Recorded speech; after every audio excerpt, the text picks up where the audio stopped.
Hi, everyone. I'm Jason Park. I'm the head of business development at Bittrex Global and the host of our video AMA today. We're featuring Aventus, and our guest is Alan Vey, CEO and co-founder of Aventus Network Services.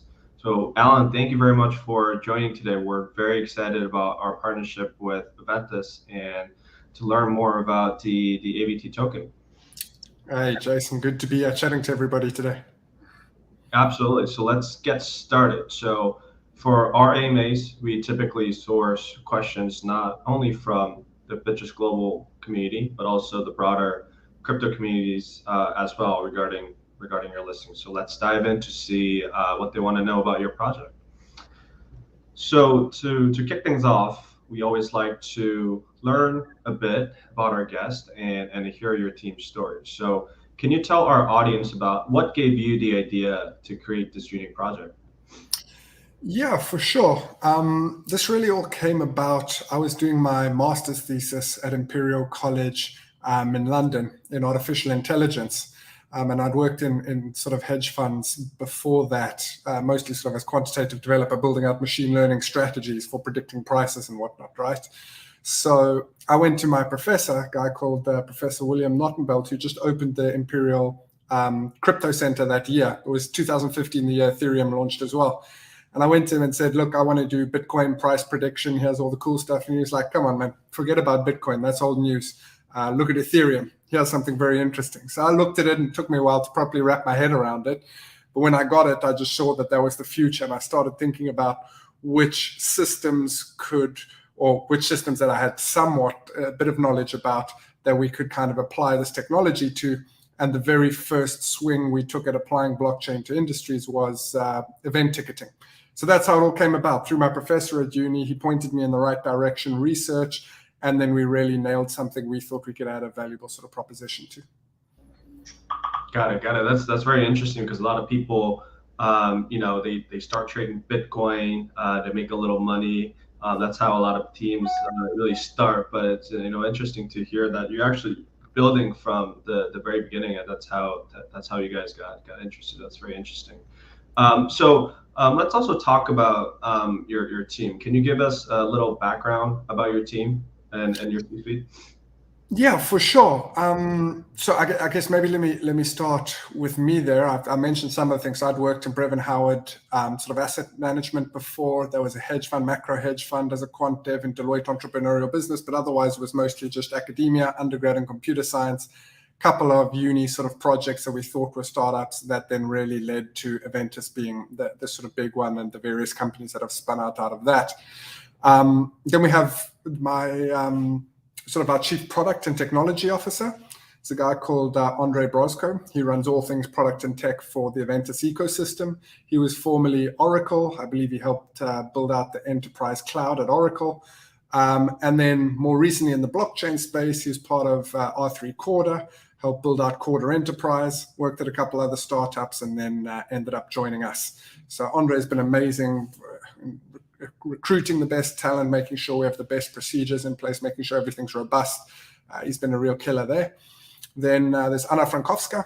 She is a Forbes 30 under 30 winner for some of the work she has done. She had a former sort of nightlife startup that she exited.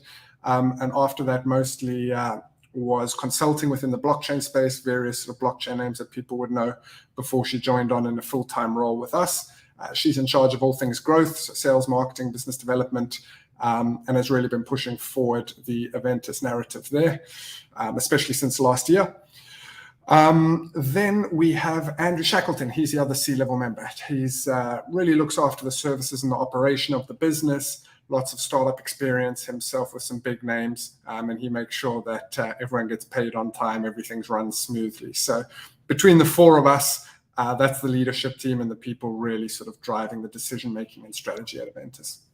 Got it. So you guys really have a star-studded team. How big is your team overall? Yeah, so I would say core team, sort of the core Aventus team, right? Just focus on base blockchain development and whatnot. It's about 30 people now, but it's hard to say. There are lots of contractors. There's some people who work on an open source basis. There's all kinds of different ways we engage with people. But the core team that we employ, everybody's employed from a company here in London, but of course we all work sort of all over the world now. That's what we have there. But in our wider ecosystem, obviously we have our NFT company as well, which is another 20 people. Our ticketing company is another 20 people. So across our ecosystem of companies building directly on events or companies we found is probably a good 60 people right now. Got it. Understood. Thanks for sharing that. And we're definitely going to touch on NFTs later. But before that, so very curious to learn about why the name Aventus. What's kind of the story behind that? Yeah, so this kind of came together from a variety of people's sort of input. I remember sitting in a cafe with my sister, actually, trying to come up with names, and my co-founder, Anna Kamanari, back in 2016 when we were looking at this. And we were thinking events, right? We had a proposition for event ticketing. That's how Aventus really started. So something around events, I remember my sister saying, make it sound a bit Latin, gives you a bit more gravitas. So that kind of factored into the us on the end. And if you see the AV and the logo, or at least the former logo, had my sort of initials in it as well as my co-founder. So all of this, the way we designed the logo and then Aventus and added that in, kind of shaped it. But it doesn't mean anything in any other language or anything in particular. It was really just a combination of ideas that came together, and we thought, hey, that sounds cool. That logo looks good.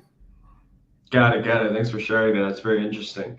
And sidestepping a little bit. So I guess looking forward now, can you talk us through the Aventus team's roadmap for the future? What do some of the upcoming milestones look like for the next year, as well as kind of the long-term vision of the next 5 to 10 years for your team?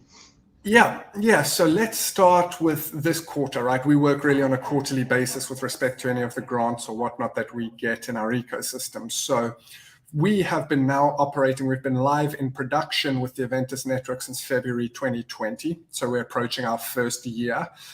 We've operated a staking scheme for that year. So our objectives for this quarter are to move that staking completely off of Ethereum into the AVM, so that people can obviously benefit from our layer 2 solution and withdrawing their fees and whatnot there, being part of the staking program.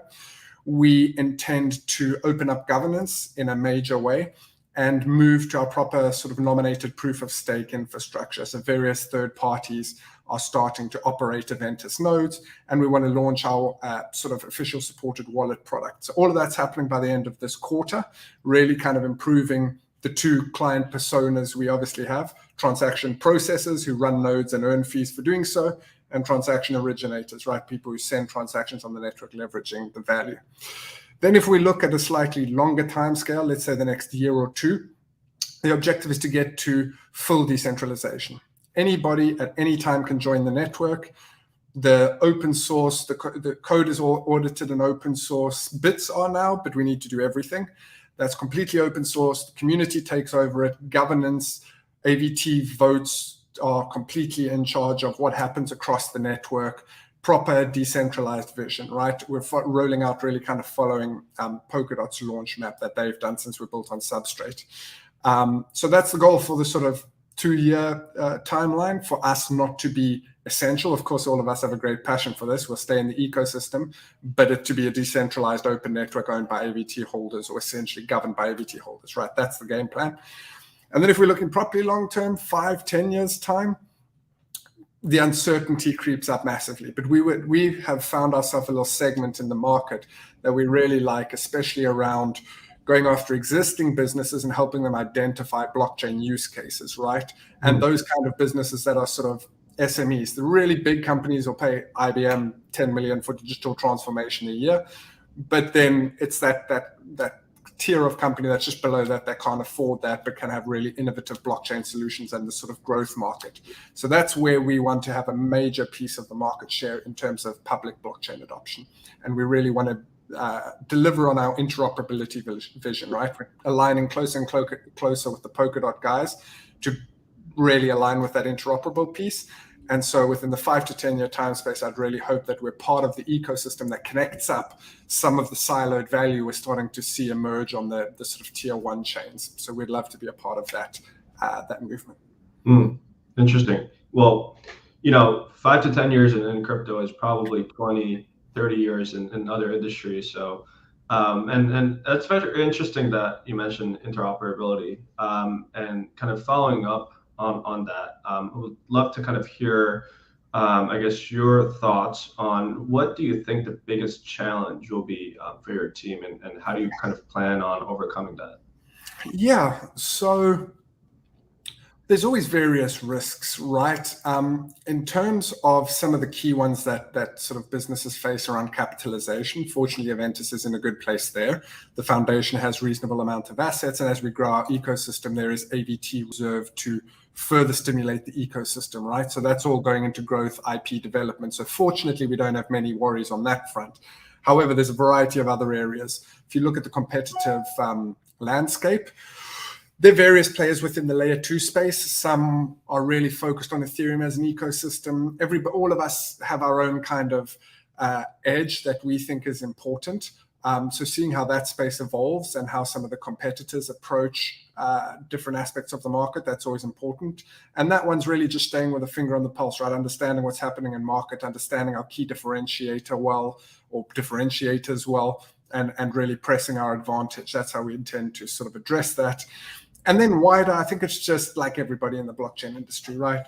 Different countries, some change their minds back and forth. Some are really strong against crypto. Some are really permissive to crypto. So as we get clients across the world, it's important that we stay on top of the regulatory developments, make sure that we aren't going against any of the rules. The last thing we want to do is get caught up in some kind of legal issues and have to devote time and resources to dealing with legal issues when we could be building in the right sectors that aren't at risk or regulatory sort of red risk zones. So that's one that we're always very conscious of, trying to make sure that we stay firmly on the right side of any potential lines that will be drawn, because it's a bit of a guessing game at times. Yeah, absolutely, and definitely, working for an exchange, I can definitely attest to the different regulations that we need to comply, and we do pride ourselves in, one of the most compliant exchanges out there. But it's not an easy process. It's very time consuming, and a lot of thoughts and resources are put into it. So it's very glad to hear that you guys are also considering the regulatory aspect as being very deemed important, and you guys are looking for the long-term future of your project. And to kind of dig deeper in one of your answers, I guess, what was your thought behind, and this is actually a question from one of our community, walk us through kind of your decision on the decision to create your own layer 2 solution when there's obviously others that exist. So kind of that thought process behind that. Yeah, for sure. So for us, we never really saw the layer 2 market and we're like, come, let's go compete in that space. So we've been building, maybe a little bit of the journey helps explain this, right? So starting in 2017 is when we did our ICO, right? And that's when we got building in a major way. So obviously we had the crypto winter initially, but that was great because it gave us a lot of time. Well, not great, but it gave us time for R&D before we had to focus on the sales side of things. So the tech and product side managed to flesh out significantly. Right. And obviously we just had to be careful on the treasury management piece. Now, what that meant is we built and we delivered a solution. We started a company, FanDragon, in Los Angeles, and various other sort of people that used the product to deliver on this ticketing vision, right? We had done a deal with Live Nation, with various smaller players, Live Nation obviously being a public company, various smaller players, a lot of guys here in the UK as well, Caboodle, Printworks, guys like that, Sound Talent Group, who were using that product sort of pre-COVID. Now, or some of them pre-COVID, some of them just during that sort of time period. Now, out of necessity in delivering a product that is enterprise quality to the sort of size of the clients we were dealing with, we had to build, should we say, enterprise grade or production grade infrastructure. Now, what this meant is that Ethereum at the time didn't deliver on their timelines as we had hoped. And it just they're a victim of their own success, right? It got massively successful during that time and became quite expensive to actually process transactions. So it not only was it expensive, we couldn't foresee what those costs were. When CTOs were asking us, okay, what is the cost of this solution? We're like, well, between this and this. And the variability was so big, they were like, come back to me when you got something more predictable. So we needed something scalable with predictable fee schedules and lower fee schedules than existed. So by necessity, we built infrastructure that ended up being called a layer 2 space. So when we did this and we delivered on these deals, we then saw we had all this IP sitting around, and our treasury had expanded, at least in dollar terms, because the industry started heating up again, right? We did our token sale at $300 in Ether, and today, well, a bit worse than normal, but there've been good times to sell that. Sure. So that meant we could take a sort of wider swing than just ticketing. So we decided to productize that production grade infrastructure, which then ended up being the layer 2 space as we now know it, built Aventus to deliver that, or just productized it, and then went after various other sectors. And that's when we then moved into loyalty, supply chains, video games, and most recently NFTs. Got it. Yeah, it's, I've been in this industry 3-4 years now, and I've kind of already gotten used to that cycle, right? You know, the bull run, and then you get the crypto winter. But a lot of projects that actually build during those kind of bear moments are the ones that are standing here and becoming very, very successful. So it's very important for you guys to have done that, and congratulations on all the achievements that you guys achieved. That's very impressive. Yeah. So let's talk about the AVT token. So what's the primary role of the AVT token within the ecosystem, and can you walk us through your tokenomics? For sure. So AVT token is a proof of stake token. We have a proof of stake network where the amount of stake you contribute as a transaction processor within our network determines your probability of being selected to mine a block, right? So if you think about it economically in terms of supply and demand, right? On the tokens, on the purchase side, we have the transaction processors. These guys want to pay for the services of the network because obviously we're scalable and they have blockchain applications within their business. So people will purchase AVT on the market and then pay for their transaction fees on the Aventus network. That AVT goes to the transaction processors, the people running those sort of validators, and they will sell it in market. So if you're economic theory speaking, the velocity of the money supply there is pretty high. So this is really what drives volume for AVT in market. Then if you look on the supply side, the more fees that are available in the network, the more people will stake AVT because they're obviously earning fees for having staked AVT.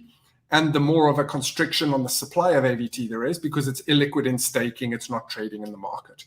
So essentially that gives you a little bit of a flavor of how proof of stake systems in general were the same as any other proof of stake or any other public proof of stake system from that fundamental economic perspective. But it gives you an idea of the sort of supply and the demand side mechanics of the token. Yeah, and that was actually going to be my next question. And I think you've already kind of answered it, but is there anything else that you wanted to mention about your kind of staking program that differs from other staking programs out there?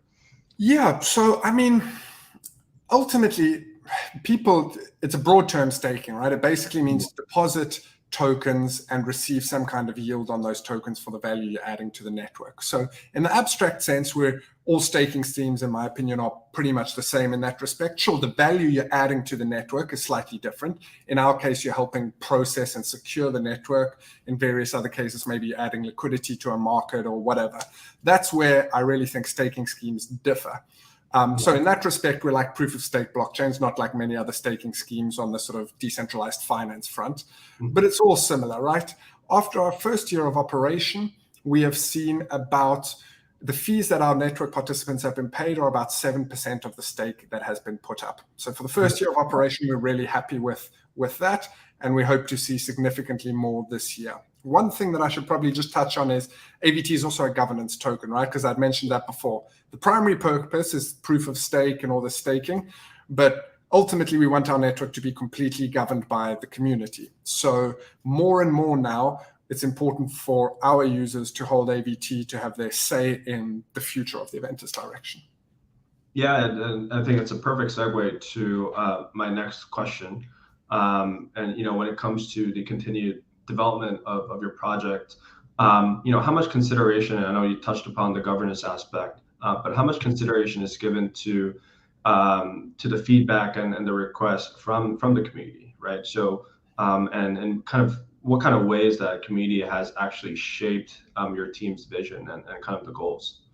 Yeah, for sure. So there's one thing, it can be a little bit tricky with community feedback, right? So we always try to be client driven, is what we ultimately say. One of the fundamental sort of cultural elements across all of our sort of partners and businesses is client first. So from our perspective, that means our validators and our users themselves.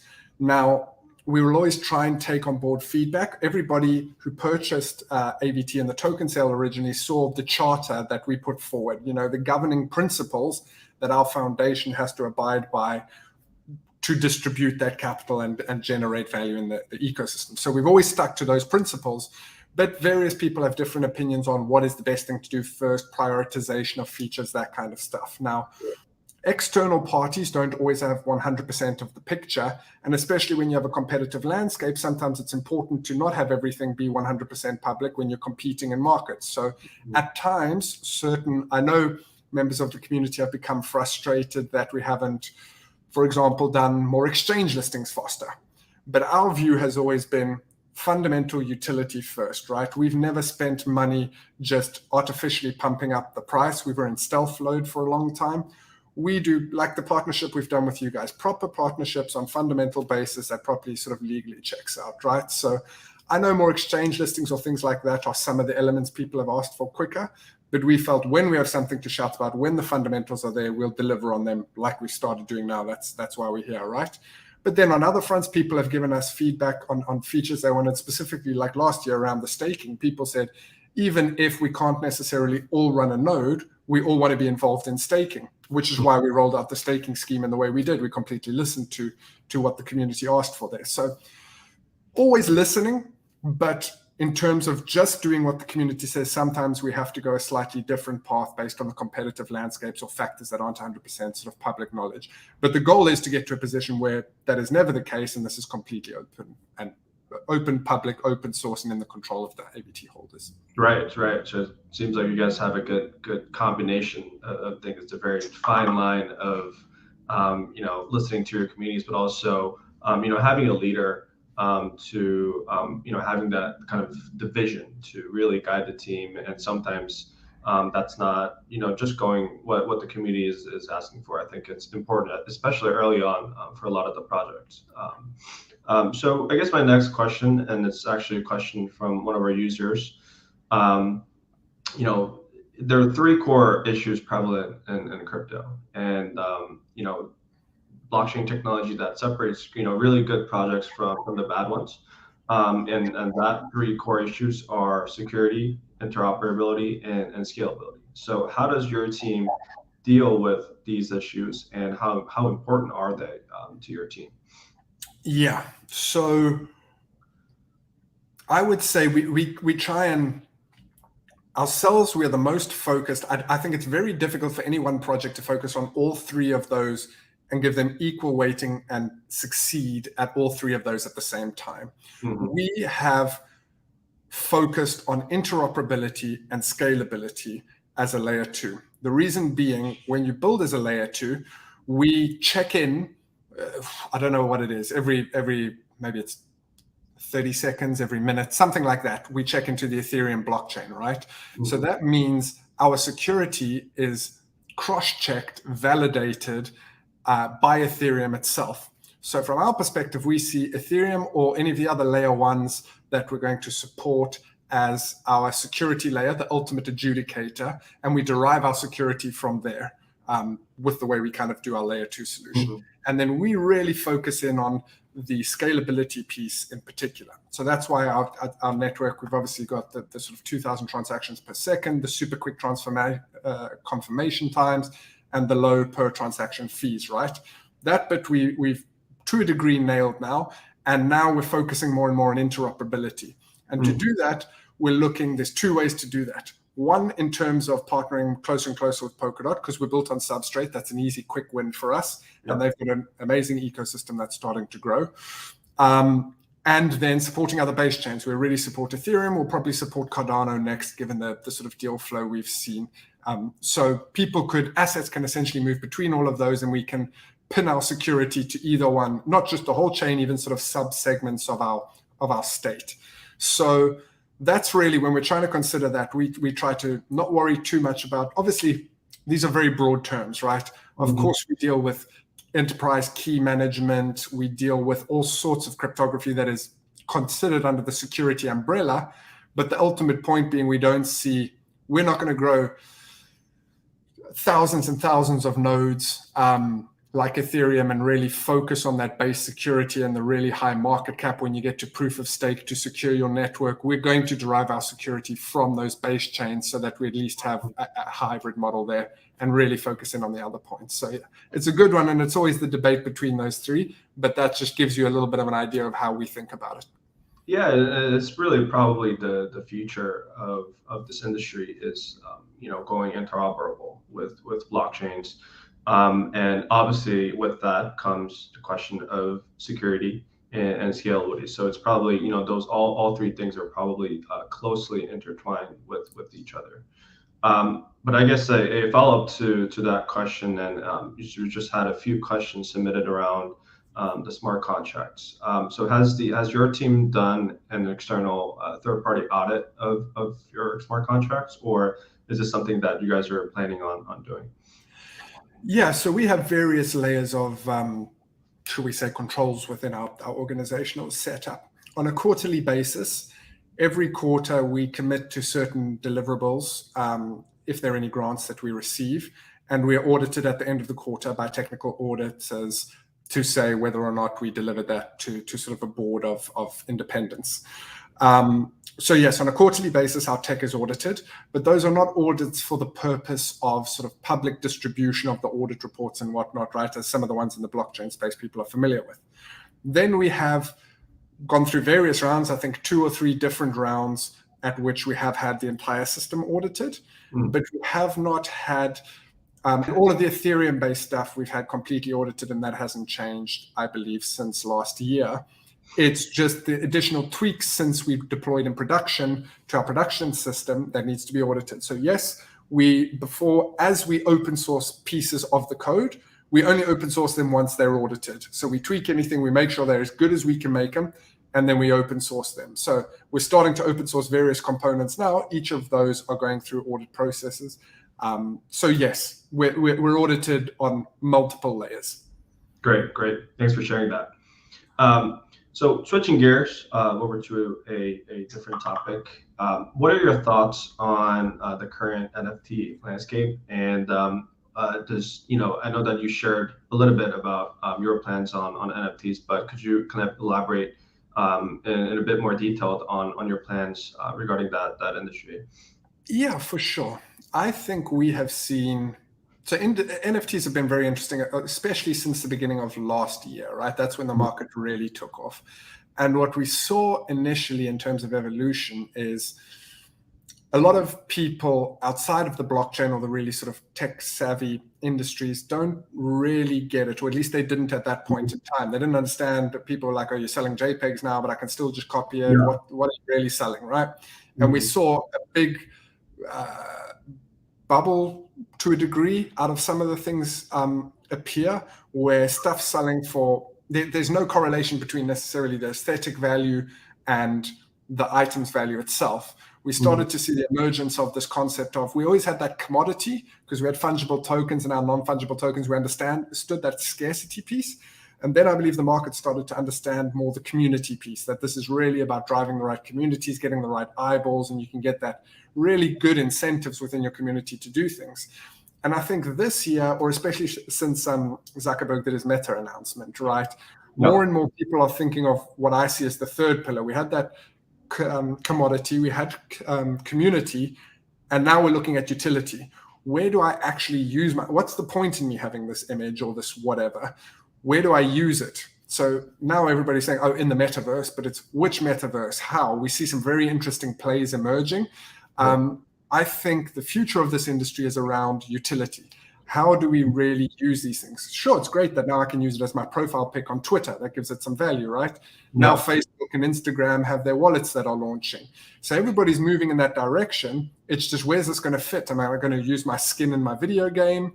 Are we going to actually create cooler NFT games? We see some great stuff from like the Axes or the originally, those kind of guys, right? So there's all kinds of options there. So the way we see it is, Either it's just a digital marketing strategy, it's a better way to engage your fan base and create certain incentives around your user base, or you're looking for a wider utility play, in which case you can generate sort of additional other revenue streams. That's how we're going after it. And in our ecosystem, we have Veer NFT, who started really pushing this. So we've just launched with 3 major female athletes in the US, and done our first drop with that. So heavily involved in the space and Sure. to understand the future evolution. Got it. That's very, very interesting. So I do only have one question left. So is there anything that I haven't asked you that you wanted to touch upon, that you wanted to share with our community? I think this is really a nice summary, right? This document gives a good overview of everything. Maybe just, I think you guys will probably post it, but all of our information can be found on our Telegram, which is sort of at Aventus Network, and our website, aventus.io. Just those key socials. Other than that, I think we're pretty good to go.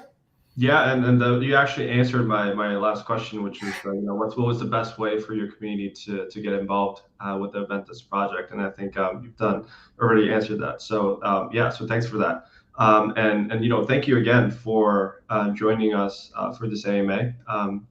I've learned a lot about Aventus and the AVT token, so we're very excited about partnering and for the future of Aventus. Thanks, Jason. It's been good chatting to you, and thanks everyone for listening. We'll see you soon. Absolutely. And if our viewers want to learn more about Aventus, please go to www.aventus.io. That's AVENTUS.io. Thank you again, Alan. Appreciate it. Thanks, Jason. Have a good one. You too.